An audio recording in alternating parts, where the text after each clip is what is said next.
Oh, what is it? Your students, sir, are waiting. Oh, yes, thank you. Is the podium in place? I'll see to it, sir.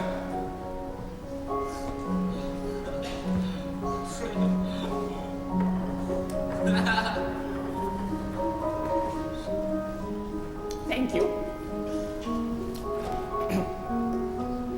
Good evening. I've been waiting for you. I'm sure you noticed I took the opportunity to rest my eyes. But now, let us proceed.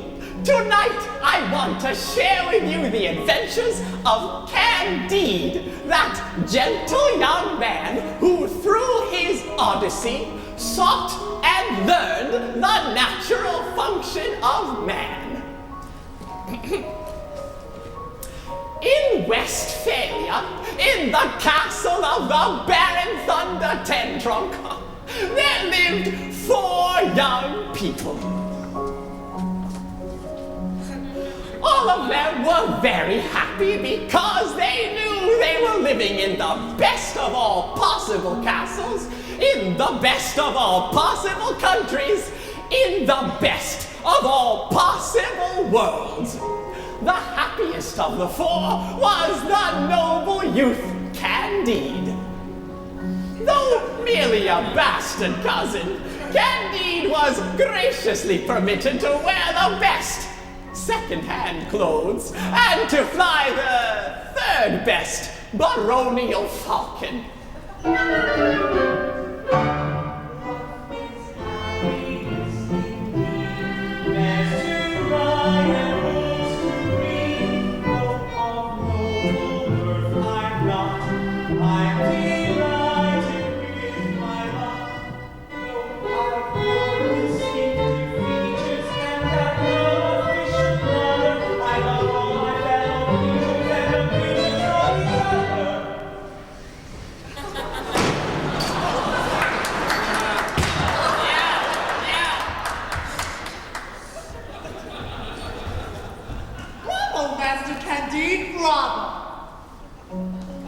The next happiest of the 4 was probably the serving maid Paquette.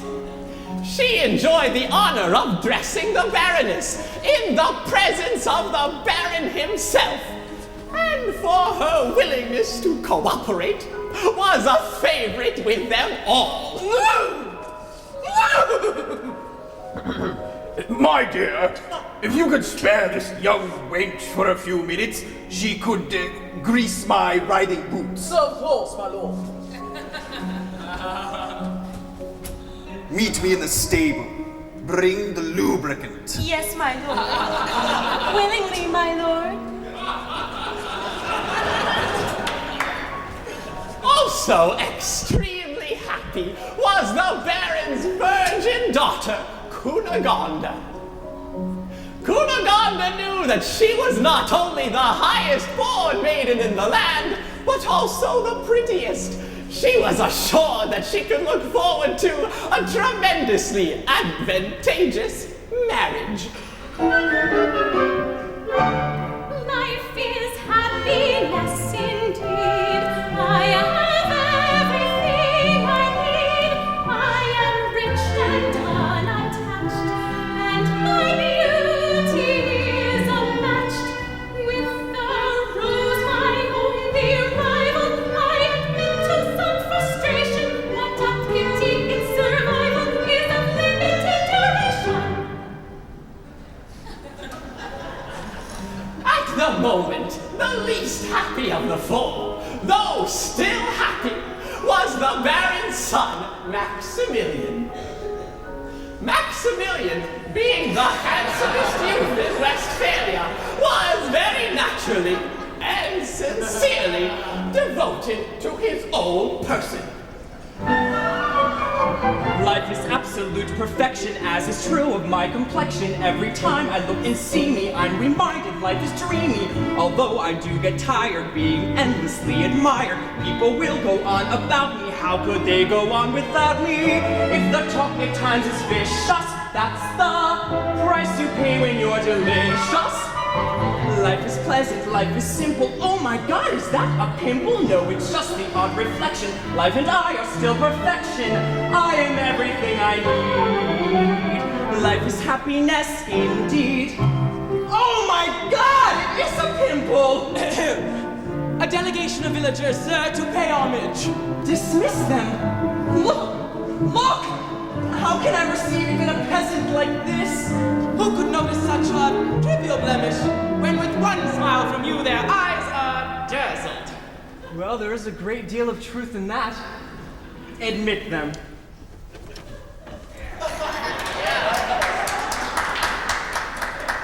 If there was the faintest shadow to darken the idyllic existence of these children, it lay in the fact that Candide, except when hunting, could think of little else than the glorious hair and eyes of Mademoiselle Cunegonde. Oh, Mademoiselle Cunegonde. While Cunegonde, in spite of her exalted birth, was alarmingly conscious of her bastard cousin's strong young thighs. Oh, Candide! But despite this tiny flaw, and the pimple, their innocent happiness was unstained. Life is absolute perfection, as is true of my complexion. Every time I look and see me, I'm reminded life is dreamy. Although I do get tired being endlessly admired, people will go on about me. How could they go on without me? If the smoking time is price you bring when you're living just. Though it is a heavy duty to protect my awesome beauty, I have almost no objection. Life and I are still perfection. I am everything I need. Life is happiness indeed. Indeed. Indeed.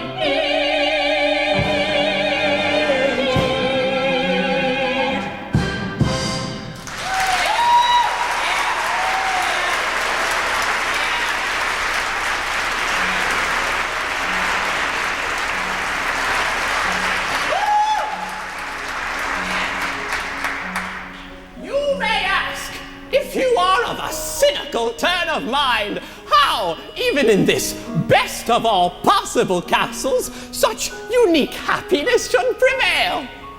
The answer is simple. These admirable children had the great good fortune to be instructed in the realities of life by the wisest of all possible philosophers and scientists, a man to whom none of the secrets of God's mysterious ways lay unrevealed. And who was this dazzling individual? Who was this paragon of human virtue?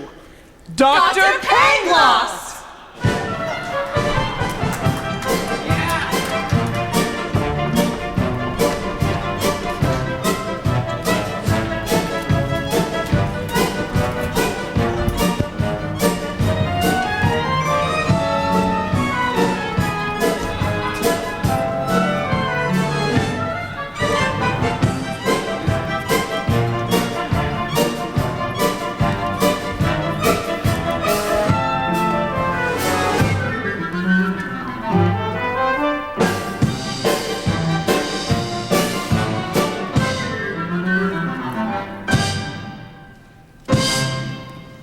Syllogism number one. Since this is the only possible world, it follows That this is the best of all possible worlds. correct. Ergo, since this is the best of all possible worlds, it follows That everything that happens in this world is for the best. correct. Ergo, since everything that happens in this world is for the best, it follows That is the best of all possible chicken legs. oof, oof. That everything in this world is perfect the way it is. Correct. Quod erat demonstrandum. So if any man says that all is well, He lies. Everything is not well. Everything is for the best in this best of all possible worlds. let us review Lesson 11. Paragraph 2, Axiom 7. Once one dismisses the rest of all possible worlds, one finds that this is the best of all possible worlds. Once one dismisses the rest of all possible worlds, one finds that this is the best of all possible worlds. Hooray, classify pigeons and camels. Pigeons can fly. Camels are mammals. There is a reason for everything under the sun. There is a reason for everything under the sun. Objection! What about snakes? Snakes? 'Twas snake that tempted Mother Eve. Because of snake we now believe that though depraved we can be saved from hellfire and damnation. Because of snake's temptation. If snake had not seduced our lot and primed us for salvation, Jehovah could not pardon all the sins that we call cardinal, involving bed and bottle. Now on to Aristotle. Mankind is one, all men are brothers. As you have done, do unto others. It's understood in this best of all possible worlds. All's for the good in this best of all possible worlds. Objection! What about war? War!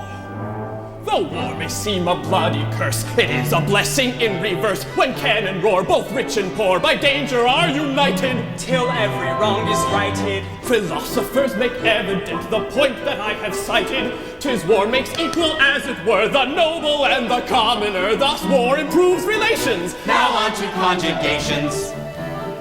Amo, amas, amat, amamus. Amo, amas, amat, amamus. Proving that this is the best of all possible worlds. With love and kisses, the best of all possible worlds. Proving that this is the best of all possible worlds. With love and kisses, the best of all possible worlds. Quod erat demonstrandum. Quod erat demonstrandum. Quod erat demonstrandum. Amamus. Quod erat demonstrandum in this best of all possible worlds.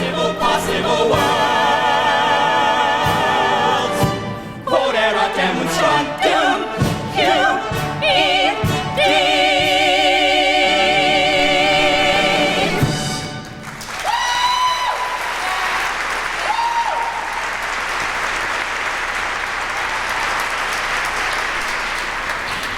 Syllogism number 2. Since everything in this world is made for a reason, it follows That everything in this world is made for the best reason. par exemplum, a leg is made. To walk. Correct. A belly is made. To digest. A mouth is made. To kiss. Wrong, wrong, wrong. This is the classroom, not the gutter. To eat. Correct. Quod erat demonstrandum. So if any man says that all is well, everything in this world is made for the best of all possible reasons. Therefore, every part of the state, which is merely a body in macrocosm, is made for the best of all possible reasons. Everything is perfect the way it is, and everything that happens, however seemingly unpleasant on the surface, happens for a supremely benign purpose. Class is dismissed. It is time for Mademoiselle Paquette's lesson in advanced physics. Off! Off!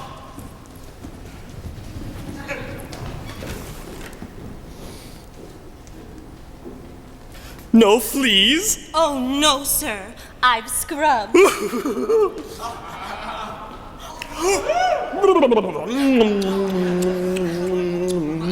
Excuse me, sir.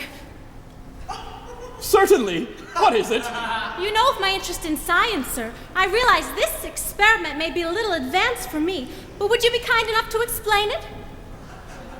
Gladly. It is to study the relative specific gravity of two bodies, the male and the female.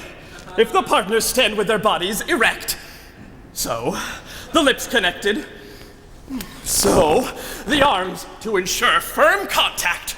it will be observed that the female body, its specific gravity lower, will tend to fall backwards, the male body following it in a symmetrical curve, thus demonstrating, amongst other things, the most complementary juxtaposition of the male and female bodies. I see. Thank you, sir. I appreciate your taking the time to enlighten me. A simple child, isn't she? Shall we proceed?